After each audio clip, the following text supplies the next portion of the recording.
சிவகார்த்திகேயனோட நடிப்புல பயங்கர பிரம்மாண்டமா ரெடி ஆயிட்டு இருக்க திரைப்படம் மதராசி. இந்த படத்தோட டைரக்டர் ஏஆர் முருகதாஸ். இந்த படத்தை தீபாவளிக்கு ரிலீஸ் பண்ணுன்ற ஒரு பெரிய முயற்சியில அந்த டீம் மெம்பர்ஸ் இருக்காங்க. அண்ட் இப்போ ரீசெண்ட் டைம்ஸ்ல இந்த டீம் ஓவராலா ஸ்ரீலங்காவுக்கு கிளம்பி போயிருக்காங்க. அங்கே ஸ்ரீலங்காவில் ஒரு ஹார்பர் இருக்கு. அந்த ஹார்பர்ல சிவகார்த்திகேயன் அண்ட் இந்த படத்தோடைய வில்லன் வித்யூ ஜம்வால் அவர் கூட பயங்கர இன்டென்ஸான ஒரு ஃபைட் சீக்வன்ஸாக அங்கே ஷூட் பண்ணியிருக்காங்க.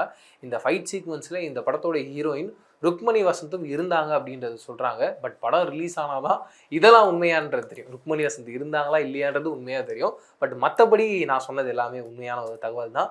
பயங்கரமாக இந்த படம் ரெடி ஆகிட்டு இருக்கு அப்படின்றத சொல்கிறாங்க. நம்ம யாருமே எதிர்பார்க்காத ரொம்ப சென்சிட்டிவான ஒரு டாப்பிக்கை, ரொம்ப ஸ்ட்ராங்கான ஒரு பொலிட்டிக்கல் கண்டென்ட்டை மீண்டும் ஏஆர் முருகதாஸ் மக்களுக்காக கொண்டு வந்திருக்காரு. எப்படி துப்பாக்கி படத்தை நம்ம எல்லாருமே பயங்கரமாக செலிப்ரேட் பண்ணுறோமோ அப்படிப்பட்ட ஒரு படமாக இந்த மதராசி இருக்க போகுதுன்றதை சொல்கிறாங்க. செப்டம்பர் 5ஆம் தேதி பயங்கர ட்ரீட்டாக இந்த திரைப்படம் ரிலீஸ் ஆக போகுதுன்ற ஒரு பெரிய எதிர்பார்ப்பு இருக்குது.